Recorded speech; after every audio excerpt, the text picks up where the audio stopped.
salaamaaleykum mbokk yi yéen a ngi ci seen info Sénégal H24 abonné leen activé leen la cloche de la notification yi partagé leen vidéo yi info Sénégal H24 information bu wóor te leer. jox ma numéro Mamadou Mouhamed Ndiaye Aba No Stress di ci ànd ak yéen indi ay xew-xewi jamono yoo xam ne ku ko dégg na xalaat ñu waxtaane ko jànge ci yeewoo ci xame ci képp ku dund xalaat xew-xewu jamono fait divers moo xam nga nekk ci réew mi wala bitim réew bëgg ko séddoo ak askan wi jokkoo leen ak waa Xalaas RFM woote leen ci 77 150 17 17 77 150 17 17 wala ngeen woote ci 76 160 17 17 76 177 17 wala par mail ci émission xalaas@gmail.com. di ñaan nag comme damay déglu xalaas di déglu xalaas dama toog ba nga xam ne mënatuma. xalaas ci rajo Futur Média du leen ni kenn lépp ñëpp la lu ne ku ne ngi ci. xaw ma kañ la xaw ma fan la xaw ma nan la may dikkee bépp dara ñëw ci la. professionnalisme ak dynamisme bi nekk ci Optique Vision Plus Sénégal moo ko may efficacité bi tax mu dëkki di ñu indil un service de qualité bu ñu nee lunette yu baax ñu ne Optique Vision Plus Sénégal bu ñu nee lunette yu rafet ñu ne Optique Vision Plus Sénégal bu ñu nee lunette yu yomb ñu ne Optique Vision Plus Sénégal Optique Vision Plus Sénégal dafa ñëwaat ak doole ci ay arrivage yu bees tàqati mucc ayib ci design ak ci marque des montures haut de gamme cadre sur mesure des lunettes vision de près vision de loin verre progressif simple ou progressive photocrée avec lumière bleue ay lentilles de qualité avec Primo, Success et Varilux. Marque de lunettes boo bëgg Optique Vision Plus Sénégal am na ko accessoire de lunettes boo soxla Optique Vision Plus Sénégal am na ko fépp fu ngeen dem ci réew mi Optique Vision Plus Sénégal am na fa showroom bu mag bi mi ngi fii Dakar sur la VDN ubbi nañu beneen showroom bu bees tàq à la Médina mi ngi rue 33 angle Blaise Diagne ci wetu Sénélec bi Optique Vision Plus Sénégal am na boutique Kër Mbaye Fall am boutique Mbour ci croisement Sali bi Thiès Touba Saint-Louis Louga ak fi nga xam ne moom moo di Kaolack fu ngeen mën a nekk te soxla Optique Vision Plus Sénégal mën ngeen leen a woo ci 33 821 54 57 ou au 77 479 63 38. Optique Vision Plus Sénégal, lunettes partout et pour tous. Doudoune ay ci leen ñu dem ci ndànk-ndànk ngir toppatoo bépp soin pour seen bébé ñu indi leen lait de beauté bi ñuy wax Doudoune aux extraits de calendula nga xam ne dafay hydraté bu baax indi douceur nga xam ne day setal du irrité tey dimbali bu baax a baax peau bébé ndax ñëpp xam nañ ni peau bébé dafa sensible même peau yi gën a sèche Doudoune da koy jàppale waaye Doudoune am na gel lavant nga xam ne day indi fraîcheur saa yu bébé di sangu bébé day kontaan Doudoune am na savon lavant am na gel am na tamit poudre lépp pour bébé Doudoune confort efficacité bu naturel ñu defaree ko en France ci normes yi gën a strict léegi nag am na fépp ci Sénégal laajte lait de bébé Doudoune tout doux pour bébé. sedd bi ñëwati na vite fait ñëwati na waaw indil leen lipo lèvre boo xam ni say tuñ du xar léeg-léeg nga gis koo xam ni tuñ yi daa xar ba daggate ba mel ni tali bu toj vite fait ne déedéet loolu du fi am indil leen ay lip yoo xam ni macha allah sedd bi ñëw nga gis tànk yoo xam ni day xar déedéet sa tànk du fi xar ak vite fait foot crème réparateur la ñu koy wax nga xam ni say tànk du xar doo divin ñu ne sedd bi ñëw na jëlal gaaw vite fait crème réparateur main ñu ne pour sa gémmiñ di xeeñ neex alen bu neex di saf menthe am nañu benn spray boo xam ni cool mint spray la tudd ay yow vite fait lii nga defati boo amee yaram buy ruux wala buy metti wala genou buy metti wala fuy metti si yow laajteel King Ice bu vite fait léeg-léeg tamit say yax di ruux ngay am fu metti ngay sportif léeg-léeg ngay def ay choc si say yax jëlal vite fait pain relief spray boobu nag bu vite fait bi la léeg-léeg moom ngeen di gis si terrain de football bi benn joueur gaañu ñu pompé ko vite fait am na baume am na huile de massage à base de menthe vite fait am na tamit vaseline ñu koy wax pétroleum jelly original à base de limon original laa lay wax nii de vite fait am na it crème super powerful dama ni sedd bi amul benn yaram bu yàqu ak vite fait yéen ñii jaay en gros jël leen gaaw vite fait ñu ngi nekk fii HLM Rail ba suñu bureau 77 806 15 19 ci région yi wala 77 555 11 11 Dakar ak banlieue 76 577 06 63 Dakar Centre 77 488 51 93 vite fait moo noppal ñëpp. Optique Vision Plus Sénégal mi ci lunettes yu baax yi te garantie établissement waa kër Serigne Touba Fall et frère borom gamme vite fait bi lëmbe réew mi ñoo leen di may seen émission xalaas.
jërë ngeen jëf ci àndi bi ak ñun ci rajo Futur Média 9h jot na ba tegal 38 minutes di leen gërëm bu baax ci kóolute gi ak ànd bi ci programme yi ñu leen di dégtal ci suba ak léegi yegg si nañu ci xalaas ci seen journal des faits divers Mouhamed salaamaaleykum. waaleykum salaam Kals Dj. maa ngi lay ziar.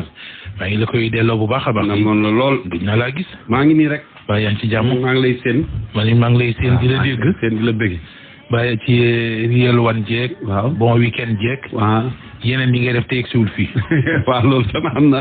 bàyyi yaa ngi ci jàmm. jërëjëf Mohamed sant bu baax a baax. alhamdulilah. Ndaw Kounda maa ngi lay ziar doom baay noo def. maa ngi lay ziar. Fonique Kals di la. naa keroog gars yi di la sant loo Fonique nga koy nangu loolu ni ma méttee. loolu waay. maa ngi lay ziar di ziar naa la. Abdoulaye Diop ak Maysa Mbaye ci digital bi. yaa ngi ci jàmm maa ngi ci sant bu baax nag yi tey. ñu ngi sant bu wér. yaa ngi am jàmm. waaw. ñun waa Arsenal ñu ngi ci jàmm bu baax. waaw boobu. dem victoire par force. par force kay. noonu la demee mais démb woo nga ma ne ma am na loo ma yónnee te amul. waaw loolu diffusion fausse nouvelle la. ñëwul la ñëwul de. waaye kenn man lu tax ma juum kon ci beneen numéro laa ko def bu ñu paree ma jox la bu ñu paree léegi lu ma def ko. waa yaa ngi ci jàmm. maa ngi sant Mohamed victoire bi rafet na démb. mais bu leen fàtte ne maa ngi ci parti bi de fekkee ma ci boole. fekkee la ci boole waaw kon jeex na. mais Mohamed sa ndam li rëy na waaye. mais du ma wax di catu suñu bopp nañ bàyyi ba ci kanam. borom leel bi. daw na làqatu ji Amérique daw na làqatu ji Amérique. ana borom àjjana. borom àjjana tamit kenn seenu ko. mais démb toj na rajo bi. waxoon na dina ñëw de. mais nag xam nga moom ay mbiram moom xam naa ne mu ngi ci embouteillage. tojati na ngay wax. waaw tojati na ko macha allah waxtu waa gi dem ñu bi xalaat ñu dem waaw. Mohamed fu ñuy tàmbalee ci partenaires yi. ayca ñu leen di gërëm rek. ñu leen di gërëm ñoom partenaires yi di wax ne Sénégalais yi bëgg nañ ci ñoom. boo waxee partenaire u xalaas xel dafay dem ci Optique Vision Plus Sénégal. xel dafay dem ci établissement waa kër Serigne Touba Fallé Frère ñu indi gamme bi nga xam ne moo di vite fait. ak beneen gamme boo xam ne c'est gamme la pour bébé yi. ñu naan ko gamme de bébé Doudoune. ñuy ay partenaires ci xalaas ñu leen di jaajëfal bu baax ñoom ñëpp. ñu ngi leen di gërëm fu ñuy tàmbalee tey laay. waaw tey Kal. Ndiaye. gars yi nañ bàyyi naar bi. ñu ngi toj dëkk bi. pour man ci ngalax yi ngay tàmbali. non ngalax yi. suba la waaw suba ngalax yi suba la Ndiaye. waaw xam nga ngalax yi suba la. mu nekk lu am solo loo xamante ne nii buñ demee ba Thiès. gars yi ñu ngi ko créé foofu noonu mu nekk lu am solo. jamono ji ñu ngi may dégg. parce que ñoom dañ ne boo xoolee te loolu lu am la. quartier boo dem. da ngay gis musulman yi souvent ñoom ñooy ëpp ci quartier bi. benn kër catholique moo fay nekk. bu korité jotee wala tabaski jot ñoom dañuy tibbal dañ leen di ci yekkal loolu dafay yomb. mais bu événement yu mel nii bu amee lu mel ni comme ngalax ñoom tam dañoo gore ba dee dañuy bëgg kër gu nekk ñu dugg fa joxe fa ngalax. donc xam nga loolu du yomb. day baax nag sa genre kal yi def am nañu def comme ay fan si ngalax ngeen joxe si suukar beeg yooyu jàpp ci pour jàppale gars yi. bi ci daal waaw pourtant yaa ngi wax lu am solo de. waaw mais li mu wax am na solo de. waaw solo lool sax. par exemple tey boo demee ci benn quartier. ni kër yi bindoo. am na quartier yoo xam ne xëy na. catholique yi ñoo fa ëpp. waaw mais am na quartier yoo xam ne musulman yi ñoo fa ëpp. bu korité wala tabaski jotee. palaat jógee ci kër gu ne dem ci suñu mbokk catholique yi. waaye day tax bu ngalax jotee comme ñoom dañuy bëgg a fay bor bi. waaw ndeysaan. te kër yi ñi ñu war a tibbal day bari. waaw day baax amit. ñu jàpp ci. waaw jàpp ci suukar si. bi ko mais il faut gars yi di ci jàpp nag parce que loolu dafay. non dafa jaadu. non am na ñu koy def sax même gis naa yenn maire yoo xam ne dañuy jàppale yenn kër yi. te au delà de maire yi sax kër yi ci. waaw dimbalal solidarité kër yi ci boppam. waaw loolu am na solo kon daal suba la ngalax. maanaam di ngalax daan wàcc école dañ koy wëri de. ay yaa ngi woon ci naar bi. maa ngi woon ci naar bi lu nax ku naar bi jommale waa ji daal. waa ji yàlla may la ay affaire bu baax ba ku soxla woon 1 million sax boo ñëwee ci moom mu lebal la ko. CDN info groupe WhatsApp la 76 593 89 04 abonnement 16 ans chaque fermement 16 ans foofu la mbokk yi. la ko mais instant bii ni may wax ak yéen. xaru la gën a jege. ndax lan. ndax bor yu bëri. naar bi bor baaxul. naar bi di joué ci naar bi rek naar baa ngi tëj dëkk bi. naar bee ko andil bor yi. moo ko andil bor yi ñu déglu ko. waaye avant ñuy déglu tax ñu tuddee ko naar bi. booy xam nga seen ay kii la ñu wut. seen ay proverbe la ñu wut. xam naa naar est-ce que naar bi moomu koy. non dañoo bëggoon a codé pour gars yi bañ a xam lan la. parce que mbir mi. mais naar bi raxu si tamit. je sais pas mais c'est que terme la rek bu ñuy utiliser parce que man je maîtrise pas. mi ngi yàq dund nit ñi de. man naar bi xaw ma dund ñu bëree bëri jaay. léegi moom. bor yu bëri. di jël xaalis ak xaalis nit ñi di jouer naar bi. moo ko jural ay bor. am na koo xam ne nii daf ko jox centième. jox ko avant 500 000 mu ngi ca naar ba. am ñoo xamante ne nii comme waa ji ay affaire am dafa baaxoon comme ni ma leen ko expliqué. waa ji bu événement jotee comme dafa nekk ci village gars yi dañ koy jox seen ay xar mu jëndal leen bu ñuy ñëw Dakar mu àndaale ko. ñooñu ñëpp dañ cotiser ren jox ko seen xaalis lépp mi ngi ci naar bi. ci naar bi. kon ñu bëri duñ tabaski ren. baa ñu wuti beneen pexe. waaw donc kon niñ déglu waa ji. ci ma leen di wax ni c'est un ami vraiment waa ju amoon avenir amoon benn magasin di fi jaay des aliments de bétail amoon ay jakarta yi daw di ko verser amoon même oto buy daw clando.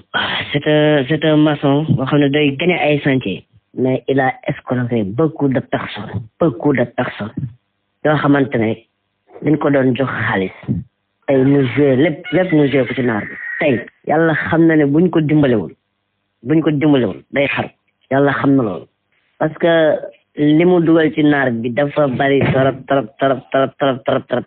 ba dem ci guddi man j'étais avec lui mais il est devenu un lobe humain alors que dans un passé récent vraiment il était très bien nanti amoon ses activités amoon xaalis mais tey da nga koy gis da nga koy yërëm yàlla xam na foofu nga xam ne bu doon ñëw tabaski sax day jënd ay xar di ñëw di jaay am na ñoo xam ne dañ koy envoyé xaalis parce que mi ngi woon ci benn région bon à Tamba dañ ko doon jox xar moom muy jënd foofu yar buy ñëw fii indaale bon les gens croient que tey ba léegi ni moom mu ngi ci activité boobu mais xaalis bi ñu koy yóbbante yëpp ak ñi bëri ñoo xam ne tey ji ren duñ tabaski man gëm naa loolu parce que yóbbante nañ ko xaalis yaakaar ne li mu mënoon daaw ba léegi loolu lay def xaalis yëpp dugal na ko ci naar bi léegi il fait croire aux gens que jëndal naa leen xar yi su may ñëw tabaski naa ko indi alors que yàlla xam na ne tey boo ko yóbbantee 100 francs mu jël ñooñu ñëpp ñu ngi toog nag di xaar billaay walaay taraay ñu ngi xaar yaakaar ne tey ji moom bu tabaski jotee dañu lay indil xar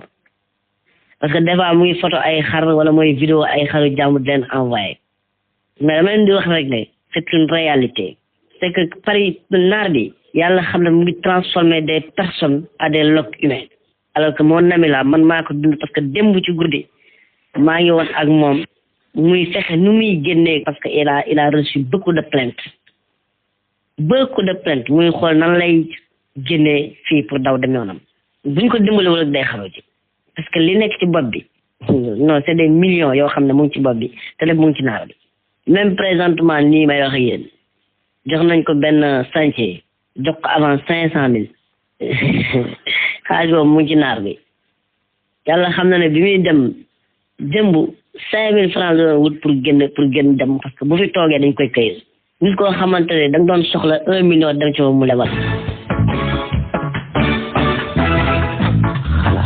xalaas kay tabaski bi li ci des bëreetul borom xar yi koo joxoon xar bu la yóbboo nga jéem a pare. c'est que man li ma gis ci lii mooy vraiment un jeune bu ambitieux bu bëgg dara.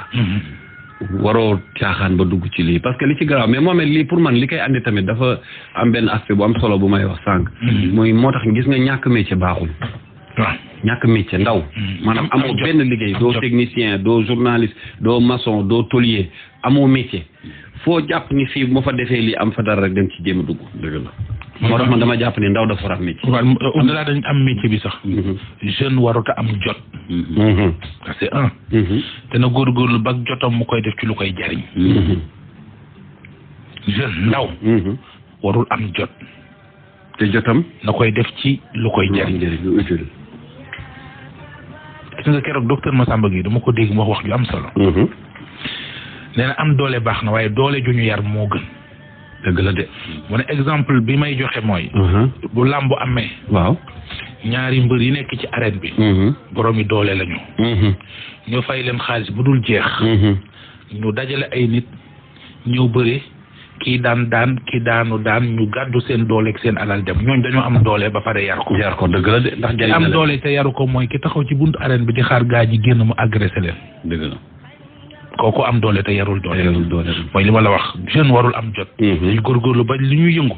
na doon lu leen di amal njëriñ. important naar beeg ay yi ngay dégg teg di la dóor martoog. nax koog c'est extraordinaire. Ndiaye baaxul naar bi dama jàpp ne li mu ci def lii gën a ndaw xam nga yéen a ngi wax naan nit dafa war a am métier. bu leen fàttali ne waa ji dafa am métier. maanaam nit yaa yemale say bëgg-bëgg. waaw loolu yar sa bopp. si yem gars yi dañuy am da ngay gis ko am métier di liggéey di utiliser naar bi.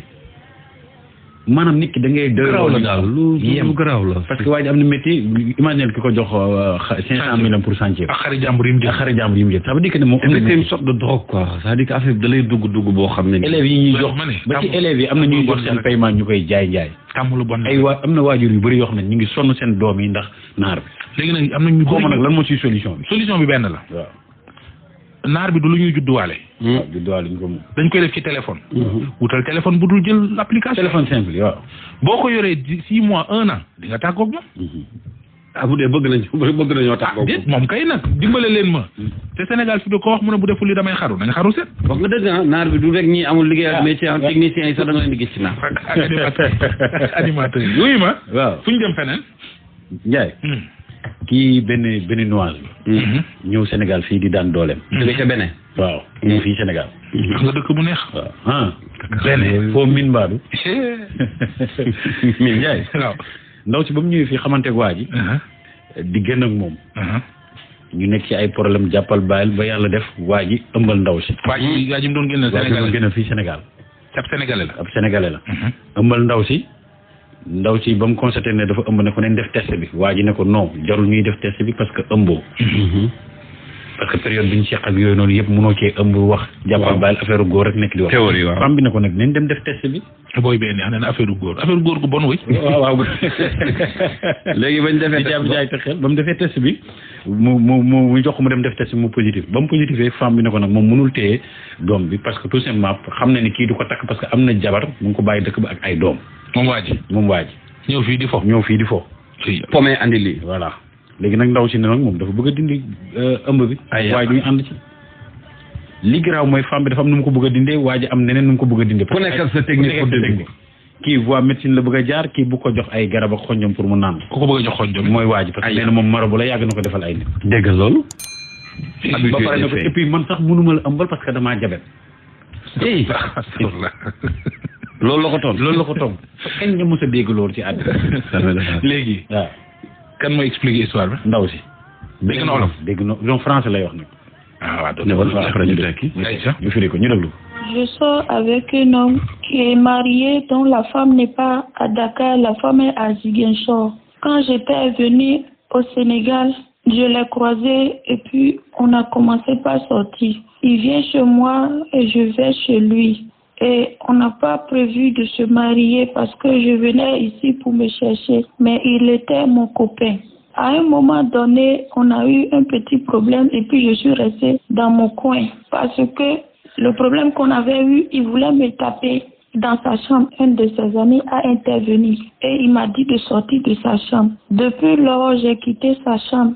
Je n'ai plus remis sur mon pied depuis 7 ans. Le 14 septembre 2024, je n'ai plus mis mon pied jusqu'à ce que son ami m'a appelé un jour pour me dire que pourquoi moi je ne viens plus que de laisser problème. Il m'a passé le monsieur, mon copain là, on a parlé. Mais je suis toujours réticent. Et chaque fois, mon copain là, il m'appelle, il a dit de laisser, que c'était pas son intention de me frapper. Et après les fêtes, dans la période de février, on a commencé par se revoir. Mais j'avais refusé de repartir chez lui. J'ai dit, si on va se voir, il faut que toi tu viennes chez moi. Et c'est comme ça, il vient chez moi chaque fois. Maintenant, j'ai eu un arrêt.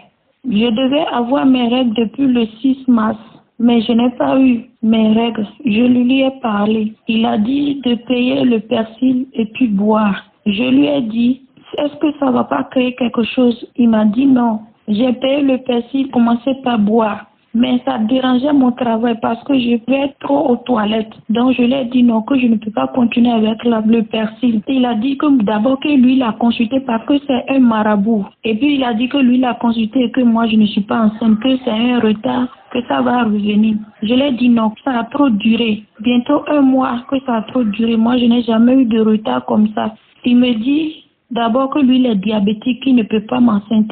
Or, il est marié, il a 4 enfants à Ziguinchor. Et puis, il a dit que depuis qu'il a eu son problème de diabète, que lui ne peut plus enceinte. J'ai dit, voilà le problème qui est là. On a commencé par se tirailler. Je lui ai dit de payer le test de grossesse pour qu'on soit sûr de ce qui m'arrive exactement. Il a refusé au départ. Que moi je veux seulement bouffer son argent parce que c'est quelqu'un qui n'aime pas faire sortir son argent. Donc c'est pour cela chaque fois on a des petits problèmes et j'ai dit soit toi-même tu achètes le test et puis tu viens chez moi, on fait le matin, soit tu achètes le test et puis je viens là-bas et puis on fait. Il n'a pas voulu me comprendre et après il m'a envoyé les 2000 francs pour que j'achète le test à la pharmacie. J'ai acheté le test et puis j'ai fait le test, c'est positif. Je lui ai envoyé les images du test, je lui ai dit voilà que je suis enceinte maintenant. Comment on va faire? Il dit que lui il a des produits et puis moi je vais boire. J'ai dit non, je ne peux pas boire parce que de nature je suis hyper tendue. Et puis j'ai déjà fait l'AVC une fois dans ma vie et paralysée, donc je ne bois pas de n'importe quoi. Le mieux c'est d'aller à l'hôpital pour faire ça à l'hôpital. Il a dit non, que lui il a des produits efficaces, qu'il a déjà fait ça à plusieurs personnes. J'ai dit moi je ne vais pas le boire. On a commencé la discussion. Hier, on a parlé de ça. Et puis là où je travaille, il y a une fille infirmière. Je lui ai posé le problème, que de m'aider, que c'est comme ça, j'ai eu un arrêt, mais que je ne sais pas comment je vais faire, j'ai peur. Et la fille me conseillait de garder, j'ai dit non. Le monsieur et moi, on n'a pas parlé de mariage, c'est vrai, on sort depuis plus d'1 an, mais son comportement, ça ne garantit pas que je fasse un enfant, que je suis venue me chercher ici au Sénégal. Donc la fille me disait que si c'est le cas, il va me conseiller un produit et que c'est une injection, mais que c'est un peu cher, que l'unité est à 7 000 et que je dois payer 3.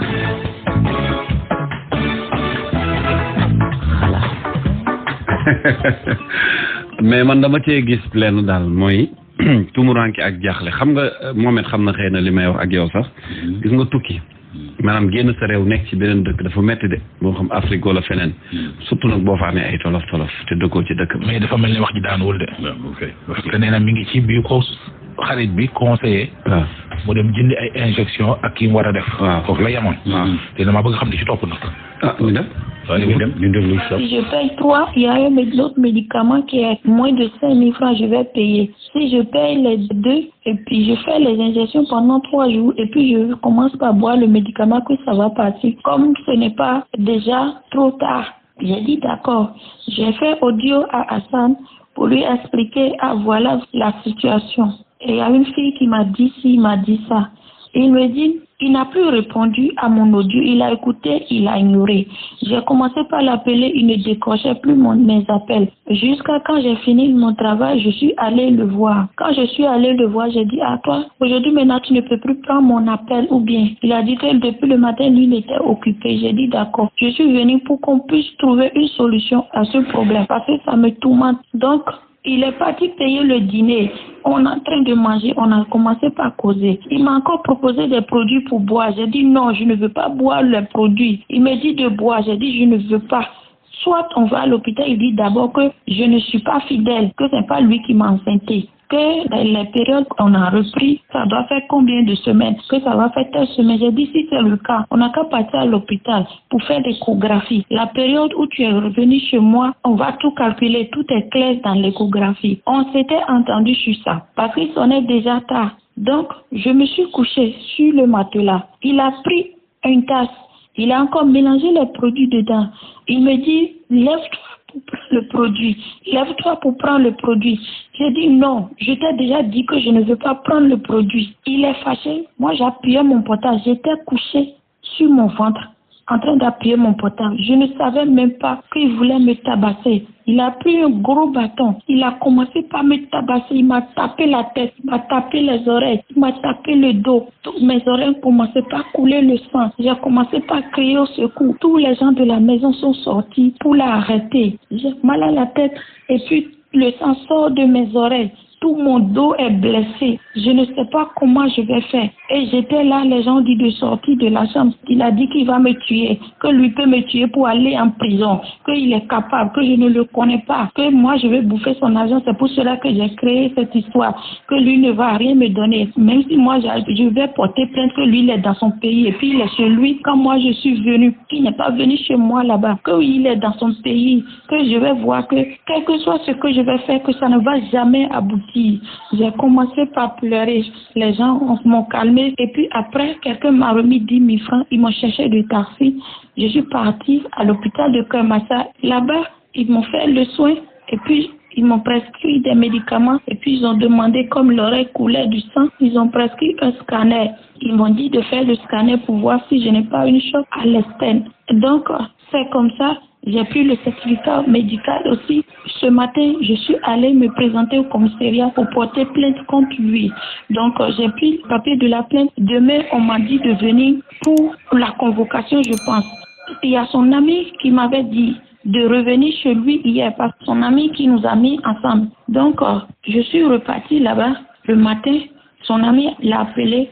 Il a dit, je peux mourir. Son ami lui disait que la fille, que ça ne va pas, qu'il faudrait qu'on fasse le scanner, on fasse faire son ordonnance.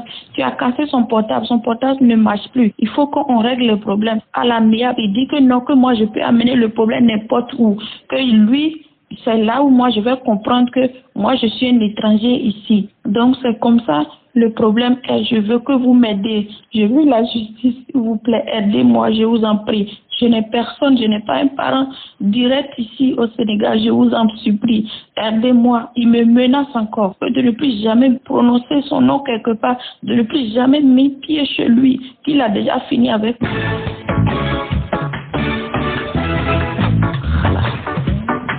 xamee c'est très. donc bala ñuy jóg ma dolli ci ñaar.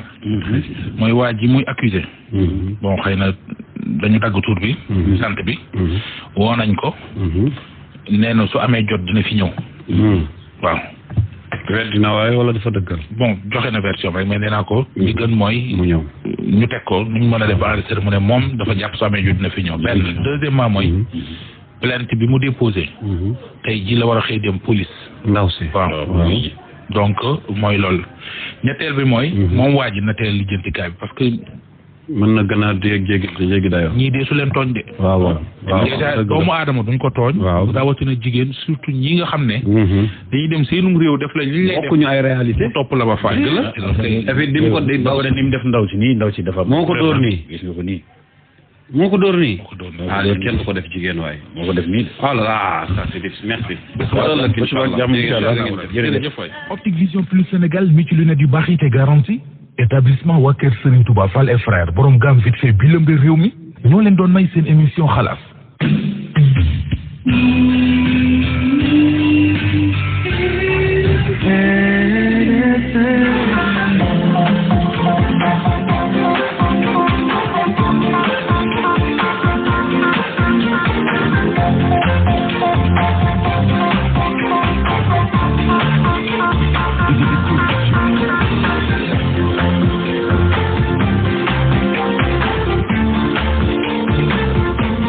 Merci d'être avec nous sur Radio Futur Média, 10h, le point sur l'actualité.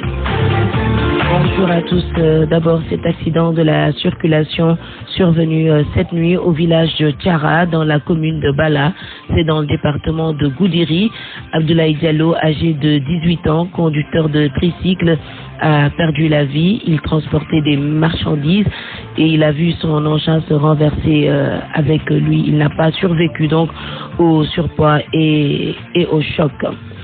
Rapport sur la gestion des finances publiques 2019 au 31 mars 2024. Le procureur de la République financier a confié l'enquête à la division des investigations criminelles. Dans son communiqué, le chef du parquet financier annonce que l'audit du rapport a révélé des actes et faits susceptibles de qualification pénale. Le rapport définitif de la Cour des comptes avait mis à nu une dette cachée de 4 250 milliards de francs CFA. Affaire fonds force Covid-19, plusieurs personnalités ont fait hier l'objet d'un nouveau retour de parquet comme Abdoul Aziz Mbaye, Moussa Samdaf, Mamadou Ndiaye, Baba Amdi, Ngom Niang, Toch Tandian ont. salaamaaleykum mbokk yi yéen a ngi ci seen info Sénégal H24 abonné leen activé la cloche de la notification yi partagé la vidéo yi info Sénégal H24 information bu wóor te leer.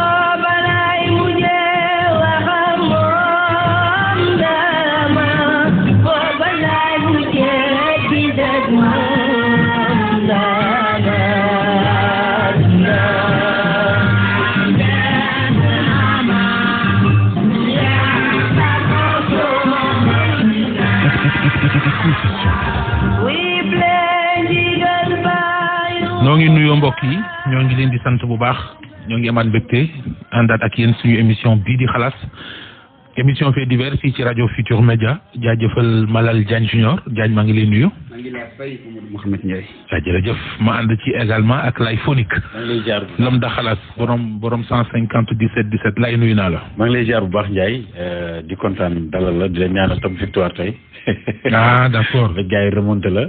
lan tey. maa ngi lay jaar bu baax di jaar auditeurs yi ak waa replay gars yi nekk ci internet bi di nuyu Abdoulaye Diop ak Maysa si digital bi di kontaan ci gars yi bu baax a baax. ñu wax ni gëm nga ko remonté comme yow sa xam-xam daa màcc ci wàllu. loolu bari démb rek. sport sa xam-xam màcc ci mën a jàngat doxinu équipe bu ñàkk jom bu mel ni Real. moo tax may laaj ndax remonté bi nii yow gëm nga ko yow. non pas gëm naa ko mais possibilité la ci football. surtout footballu léegi.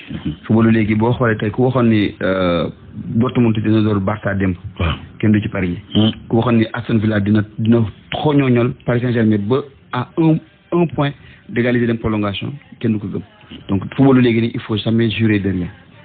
mooy yaa ngi kii sama xel bi. mais loolu tax mu nar a neex nag li wóor moom mooy bu ñu nee bëreet Real seen kaw la jëm.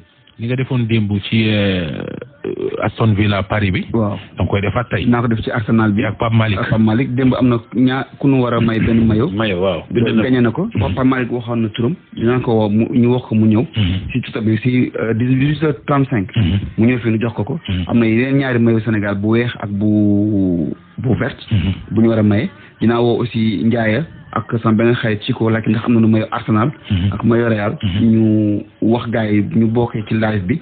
ñu joxe score yi ñu may leen ko foofu noonu. maillot Arsenal nag fi ne yombatul. waaye man bii ngay gis nii. waaw bii moom pour nga gis ko ci réew mi dana jafe. waaw bii yi mooy maillot hors série yi la. déedéet. waaw ci extérieur yi la. waaw je sais mais xam nga amul ci réew mi fii ñun fi ñu am mooy yu xonk yi. waaw léegi nag ci sama gars yi. comme que ñoom dañoo bëri bagage. sama benn boy bu ñuy wax Seydina Issa. waaw nekk ba Paris. waaw Paris mel na. waaw. bi la joxoon maillot Real de Madrid. amul sax Paris Londres la ko jëlee. waaye donc génn leen ci maillot gi. non dinañ ko def dinaa ko lijjanti. dinaa woo Chico mu am maillot Arsenal. ak maillot Real de Madrid ak benn maillot Barcelone bi ma may ko auditeurs yi tey ak. bu fekkee Chico amu ko ma wala Mo Sport. waaw kay. ñoom daal ñoom nañu ñëw daal. donc dina jox maillot bi. mais sa gagnant démb bi contacté na ma. waaw kay après xam naa dinaa la jox ay contact am. voilà ngeen fexe nu mu jotee maillot mu ñëw fi à partir de 18h35. comme ça bu ñu parce que tey dañuy teel def live bi. ñu commencé 18h40 la ñuy commencé. dugal ay coach ñu analyser match bi et tout après ñu soog a dugg ci affaire yi. boo ci tollee nag ma woo. waaw ba noppi di leen di fàttali tamit CDN info groupe WhatsApp la 76 693 89 04 abonnement 1600 chaque fermement 1600 foofu la mbokk yi. boo ko waxtaan ak waa réew mi. mën ngaa woote ci 77 150 17 17. incha allah jot nuyu Ablaye Diop nuyu Maysa Mbaye gërëm partenaires yi nga xam ne ñoom it dañ ñu gunge ci xalaas laata ñuy sóobu ci xalaas yi.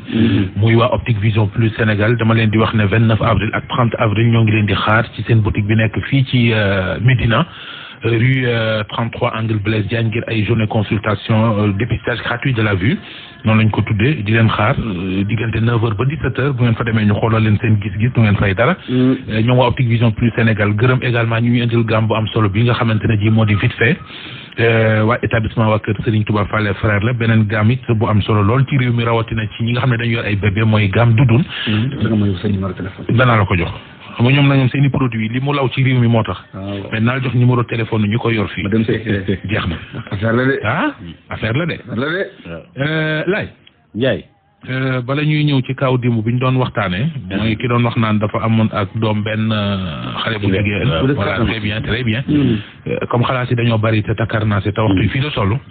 dañuy sóobu ci xalaas yi bu ci xajee. ñu ñëwaat ci bu démb bi. waaw baax na dafay am solo ñu del ci bu ci xajee. mais Ndiaye.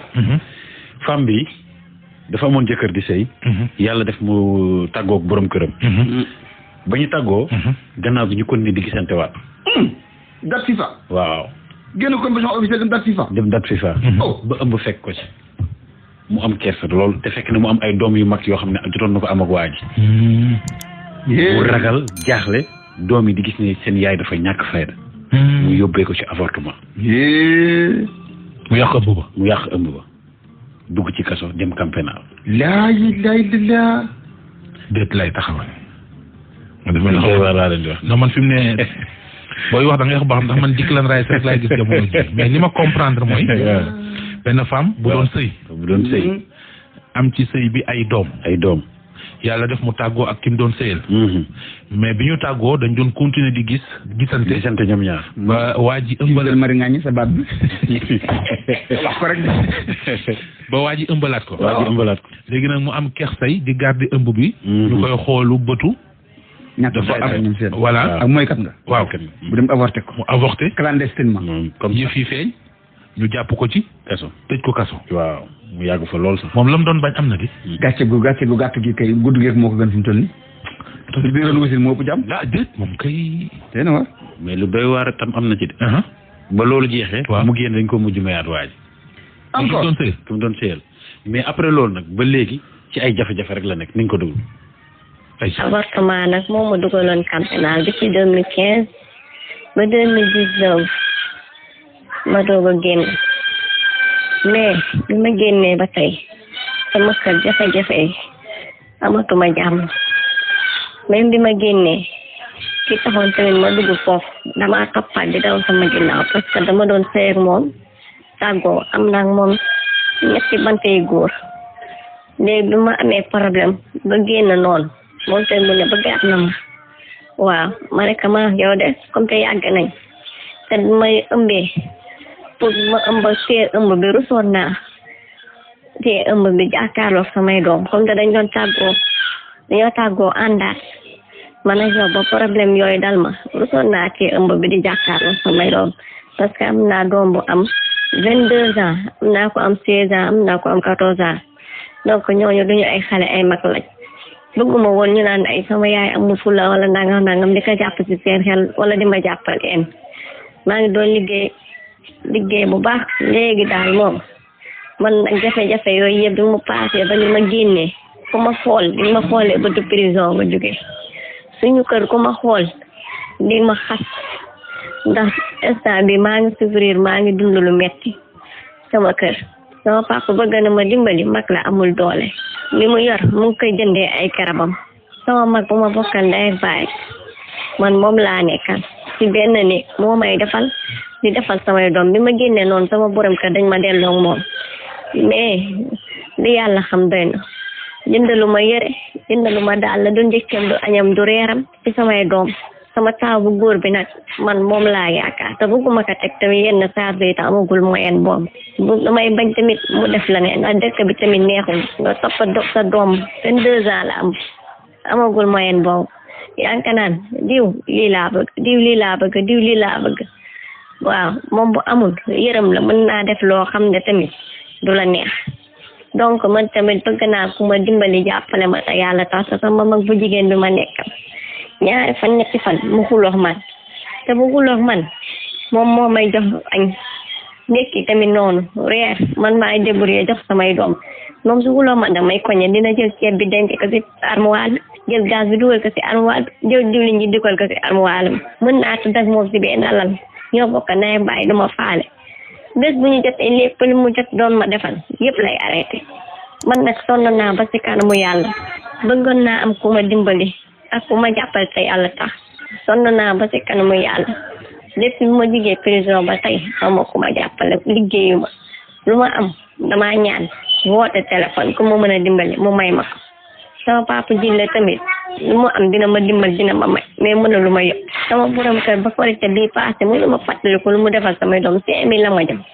dama am nox moom doom bu am 2 at 5000 la ma jox ne ma am lii laa yor am joxal sa doom ñeneen ñi mag ñi dañuy xaar donc loolu noonu neexul ci xol ñi nga nekkal buñ la dimbali lee xam ku lay dimbali man nag maa ngi ñaan yàlla tàllal naa leen sama loxo waa xalaat yéen dimbali ma tey yàlla tax sonn naa lool sonn naa ba ci kanamu yàlla.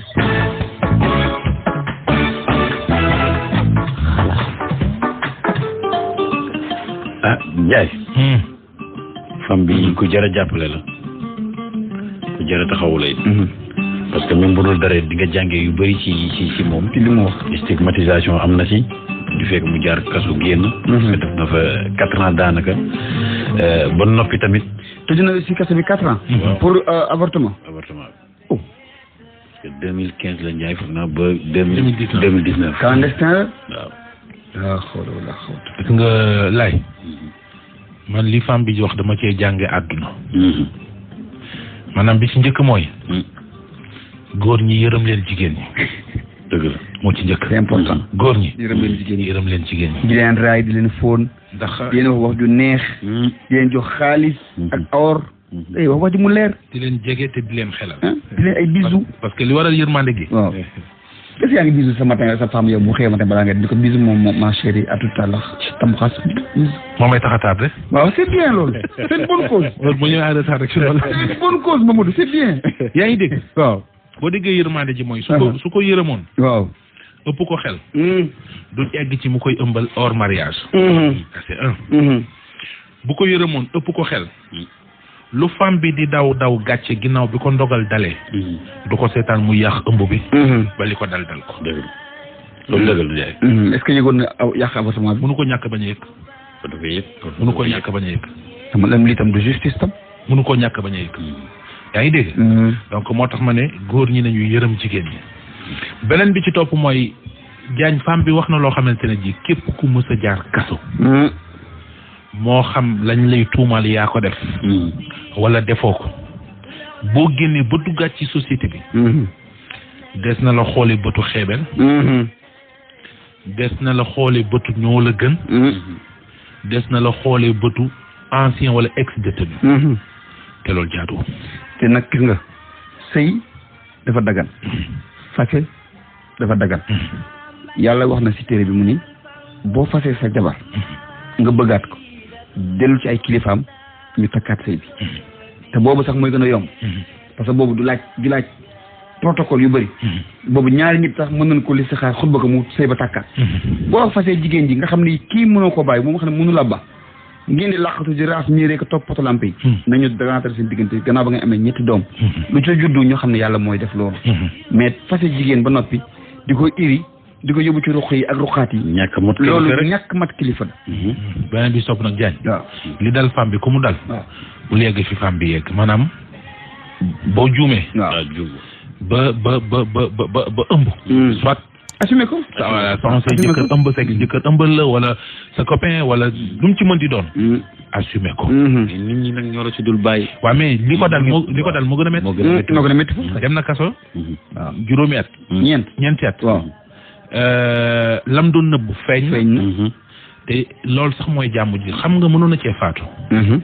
waaw conséquence médicale yi moo nekk loolu am na nag lu mu daane de mooy am naa doom boo xam ne 22 ans la am bëgguma ko teg pression ndax su ma yërëmee te amul mën naa def naka sudul noonu Diagne xam nga ne ñu bëri ñu jël gaal gi des ci géej gi pression sociale bi yee leen ci dugal warul demee noonu nag de loolu dem ci réew warul demee noonu de yàlla mooy joxe de mu du léeg-léeg nga yow door ñaari dërëm dem sa batoor lépp fa ndékki barki rasulaay da ngay dem foofu leb ndékki gis keneen koo xam ne moo la gën a jaxli ne la démb laa nga lekk ca añ nga leb ndékki lebal ko ndékki batoor lebal la nga dax ka ñetti fan soog koy fay yàlla moo fi ne moom ndegam picc yi nooy xëy di dépense nit ñi dinañ lekk dinañ naan nañu wóolu yàlla góor gi nee na ma gëm yàlla baax na waaye wóolu ko moo gën ma ko doon wax si bët di ma wax Diagne maa mun ma gëm yàlla c'est bien mais wóolu yàlla moo gën yombul nag wóolu ko ñu wóolu si borom bi kon fu ñu jëm waaw mu nekk lu am solo kii tam beneen femme lay ci tey de femme nga indi tey ay femme la ay femme nga indi beneen femme la lépp ci njaboot waaw Ndiaye femme bi boo bëggee développer bu réew jiitul ci ñaar ñi développer femme yi développer jeunes yi teg ca santé ak éducation waaye ñoom mooy yi soxla la jeunesse yëpp day ñëw mooy yi soxla ñun góor ñi nga benn jiin mën ko sol juróom-ñaari fan dérangé wul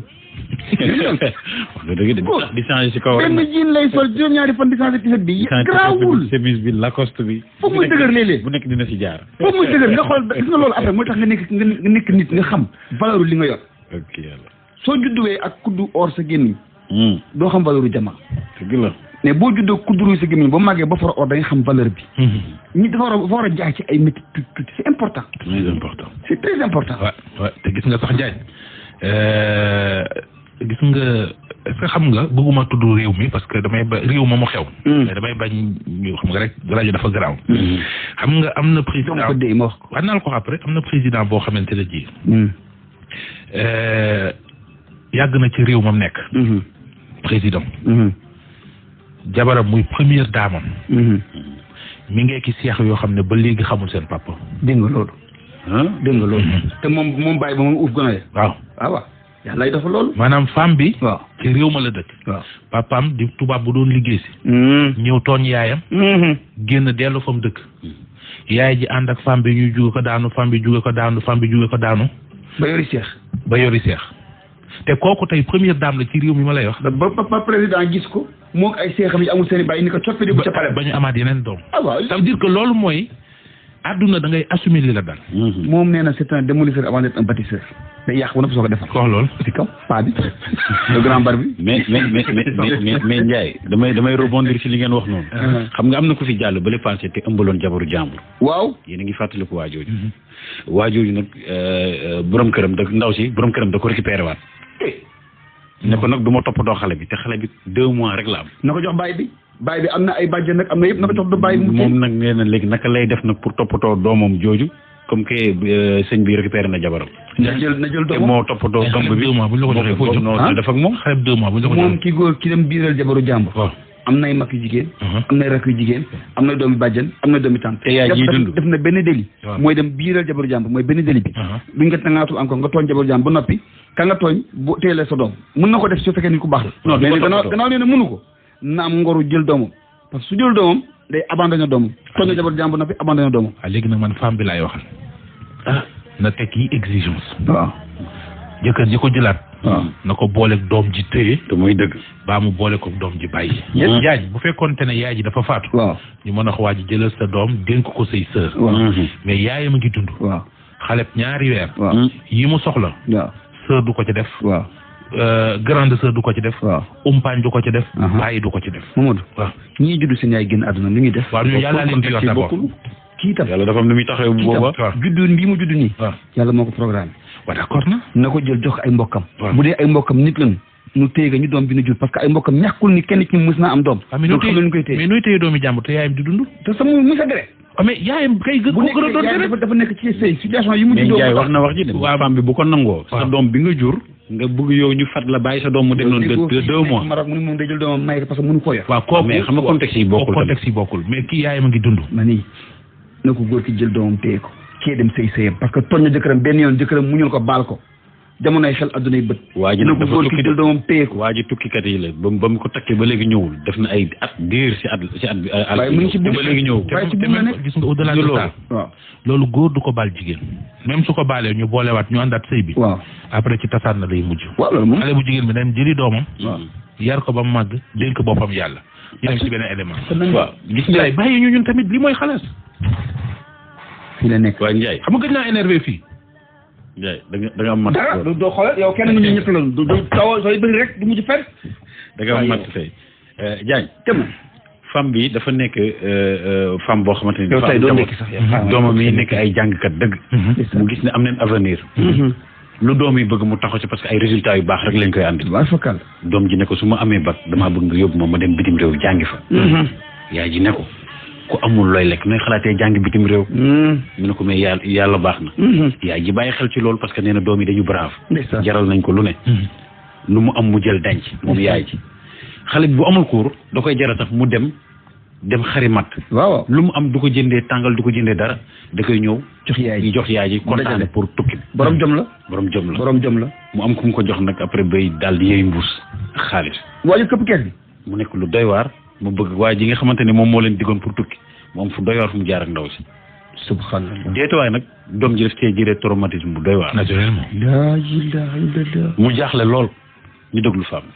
man nag dama nekk jigéen waaye dama bàyyi ndikuwul benn yoon rawatina nag ci sama njaboot gi ma yàlla dénk ndax dama leen di toppatoo ñoom ñëpp ci seen njàng ba yàlla def kenn ki dafa am bac mu ñu ma yaay man sama sañoon ak ni nga sonne nii duma jàngee Sénégal jàngam yéex na metti na ma ne ko amul loo lekk nan ngay jàngee ji feneen fu du Sénégal mu ne ma boo ma ci dimbale woon moo gën mais comme doom dañoo nekk doom ñu am jom bañ na ko bu ñuy def compo wala examen sax dañ naan la yaay fan nga bëgg ma yem 5 premiers yi 10 premiers yi nii may kaf ak ñoom mais gis nga li may tënk ak ñoom wallahi azim bu résultat jotee loolu lañ may indil xam nga doom boobu kon mu ngi lay wan boppam ba nga xam ne bu amee soxla dañ ci taxaw man itam ma yàgg rek lu ma foraatu denc moom nag bi mu amee ba ñu orienté ko virtuel mooy université bi Sine Saloum biñ ko fa orienté bu jàngi jotee day dem jàngi cœur de ville bu wàccee bu jàngiwul dafay dem ci sama benn caamin foofu lay dem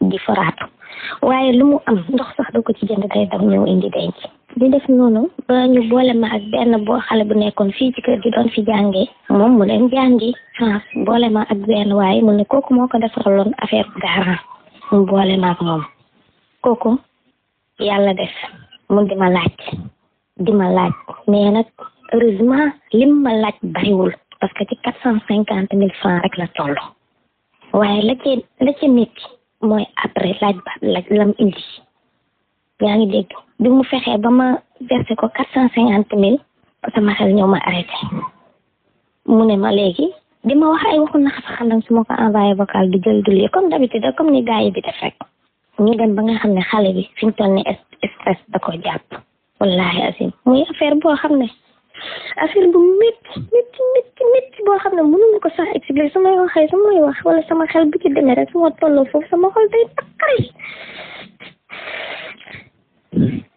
yàlla baax na bi ñu defee noonu am benn maire boo xam ne moom moomu boole sax ak benn ku may dimbali koo xam ne moo koy defal ñaan boo ko jégabulee doo gis changement de comportement ci moom mais man mi dëkk ak moom mi sama doom man xam naa ne mi ngi dund stress bu métti mu métti lool ci man non seulement la ma bëggoon man ak sama doom awma sama weccet dem na mu indi benn problème boo xam ne ci sama biir famille bu tuuti bi nga xam ne man sama yaay dafa gaañu sama papa gaañu awma nijaay awma benn mag ay mag yu jigéen laa am bu tane di am sax maa leen di tane awma kenn ku ma jàppale mais ma xam sama bopp nag kon moom bu ñëwee def ma nii rek daf may métti dem naa ba envoyé ko vocal ay 4 heures du matin ma recevoir benn bébé ba pare mu ngi jooy ma jël vocal bi dendale ko ak bébé bi ma koy envoyé man na ko gis nga heure bi nga tëdd di nelaw yow ak sa jabar parce que bi mu ci takkee jabar léegi yàggul yow ak sa jabar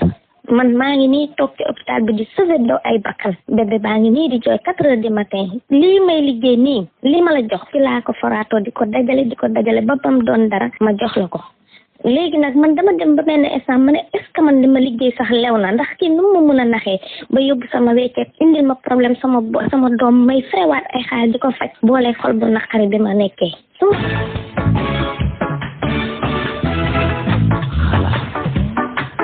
waa ji tooñ na ko de. tooñ na ko moom waa ji nu mu tudd. Abdoulaye la tudd. ay so kon Abdoulaye. yàlla fii lañ mën a yem ci wax ji.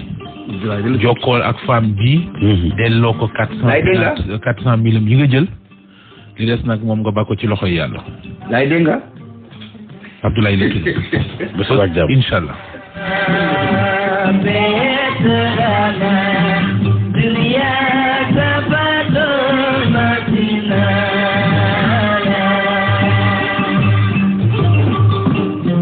Optique Vision Plus Sénégal mi ci lunette yu baax yi te garantie établissement waa kër Serigne Touba Fall et frère borom gamme vite fait bi lëmbee réew mi ñoo leen doon may seen émission xalaas